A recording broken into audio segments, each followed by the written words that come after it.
All right, so I just wanted to take a brief few moments to give a bio of myself on why I think I should be considered to be on the board of directors for the Boys and Girls Club.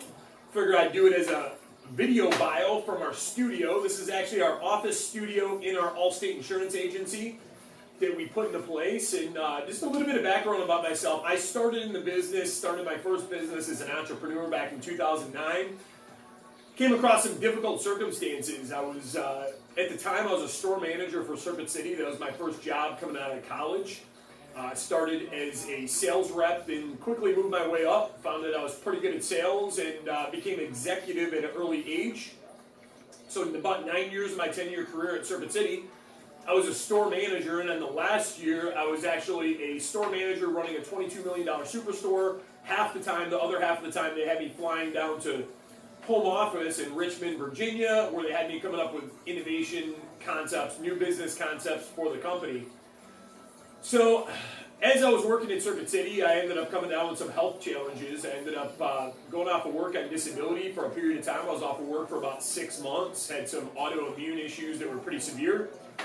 Was forced to get back to work sooner than I was ready, but if I didn't get back before the 6-month time period, I was going to lose my position, so I had to force myself to get back in the swing of things.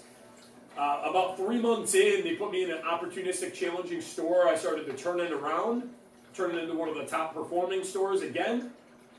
And then all of a sudden, about a month later, so it's about 4 months later total, we find out that Circuit City is going Chapter 11, filing for bankruptcy.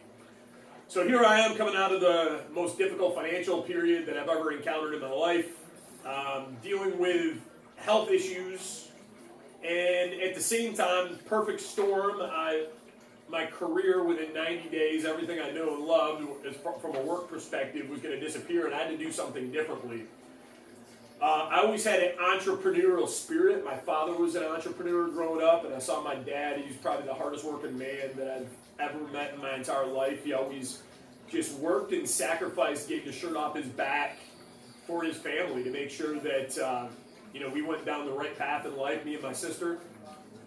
Make sure that there was always money on the table for me to go to my private baseball lessons, for my sister to go to, my sister's an actor, singer, songwriter, for my sister to go to singing, dancing lessons. I mean, he really was a man I looked up to and still do to this day, and was probably the sole person responsible for my work ethic to this day. And I always wanted to be an entrepreneur like my father, and I looked at this as an opportunity for change, to be a tipping point in my life. Very easily, I could have let it destroy me, my circumstances, but I decided that I was going to allow this to be a moment that changed my life forever. I knew I needed to create a life on my own terms for my health, that I didn't have to be on my feet for retail working 10-hour days anymore. I knew that I needed to create a life for my family, for my beautiful wife. And I also knew that my parents sacrificed for me their entire lives, and they didn't save up for retirement, and I needed to create a life for them. I needed to give them the retirement they deserved. They needed to go on vacations that they deserved to go on. And so at the time, I wrote myself out a check for $1 million. Here I am, broke. My health is dwindling, and I'm losing my job. I didn't know how I was going to cash that check, but I wrote it out nonetheless. I hung it on my wall, and I looked at it every single day. And as I was trying to figure out what I was going to do next, like what that next step was in my life, I had a friend of the family that was in insurance. I started talking to him. He was actually with Allstate Insurance. Started looking at different companies, different opportunities to go in the insurance industry. And in the meanwhile, while Circuit City was going out of business, I started getting my license at night. And then I ended up meeting with an Allstate recruiter and found that they had one of the best opportunities out of any insurance companies that I spoke with, and decided to move forward with Allstate. But the problem was I didn't have the capital at the time. I needed $25,000 liquid capital to be able to start my first agency.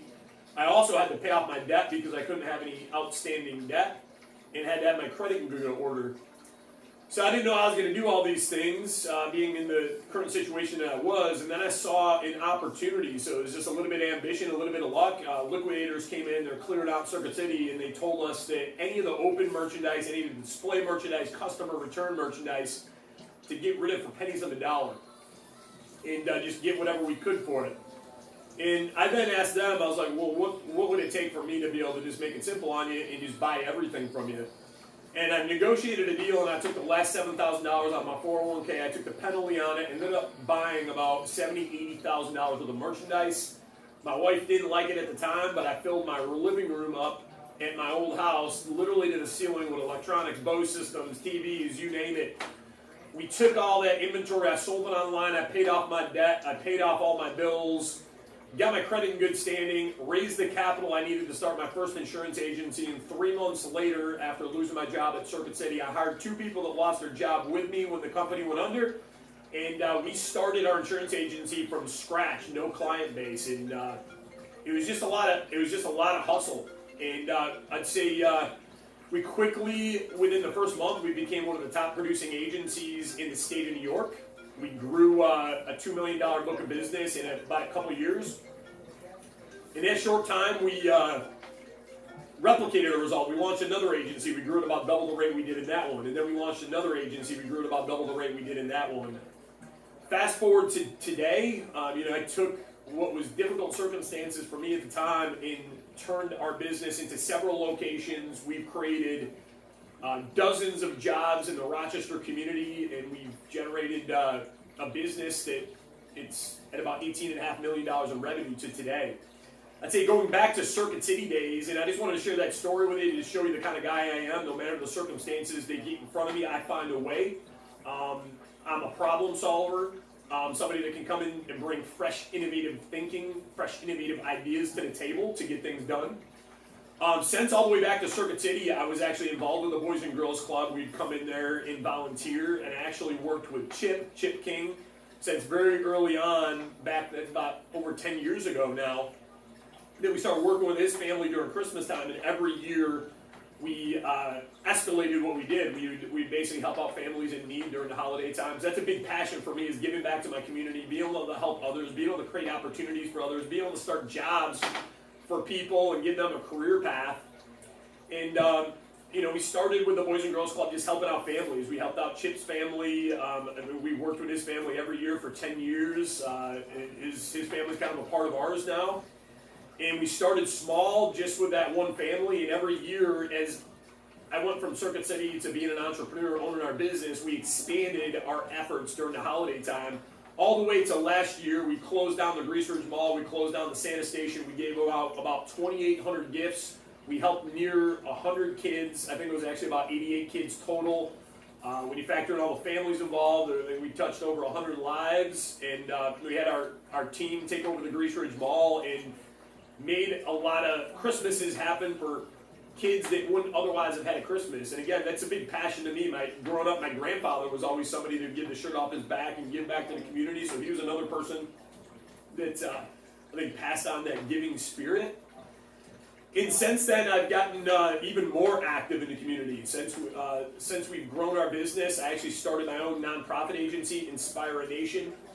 Because I personally believe out in society there's too much negativity portrayed in the media, and not enough good being spread, or not enough good being shared. I feel like there's too much of that stigma out there when you do something good to keep it to yourself, and you don't want to brag or boast about it. But because of that, there's more negativity being shared than positivity. So I started Inspire a Nation with the premises to go out and do acts of good, record them, document them, share them online, and inspire and encourage and challenge other people to go out and do the same thing. Because, if everybody did one thing every day to help somebody else, I feel like the world would be a better place, and we just really need to get to that point. And we evolved Inspire a Nation to go out there and try to spread good. And the other tentacle of Inspire a Nation now is that we've evolved to is trying to help businesses become for-purpose businesses.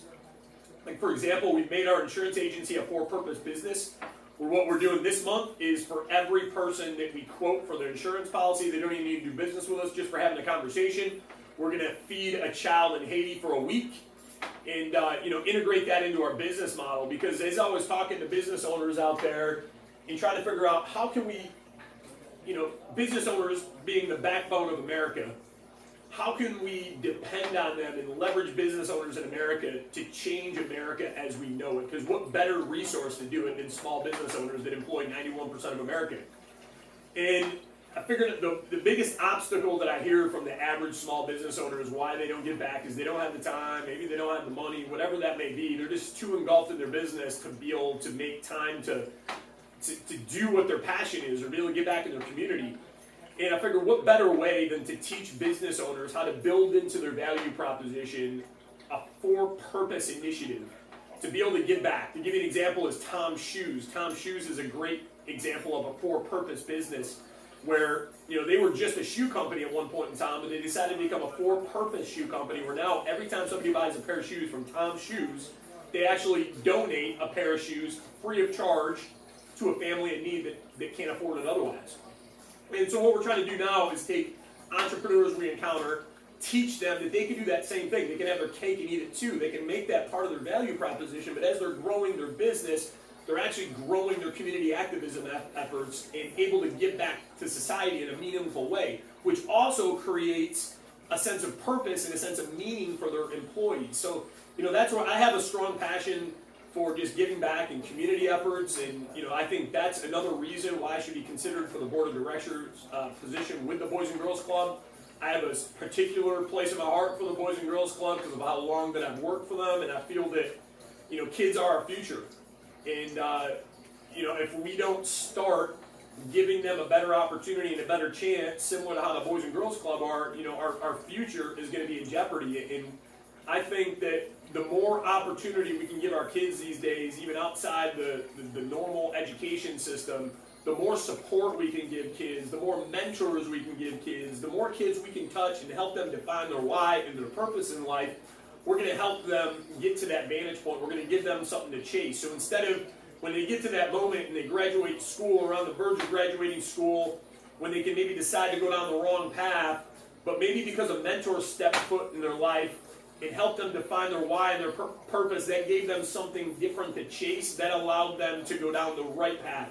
That's where I think the Boys and Girls Club is really special. That's where I think that I can come in and help expand the efforts, spread the message, and help grow and touch the lives of people at the Boys and Girls Club through mentorship and helping them define their purpose. So I appreciate the opportunity to share my story with you and to be considered for the board of directors on the Boys and Girls Club, and I'm looking forward to meeting with each and every one of you at the next fundraiser coming up at the wine tasting event. And just thank you so much for this consideration and opportunity. Again, my name is David Williams from Rochester, New York with Allstate Insurance, and I will look forward to seeing everybody soon. Thank you.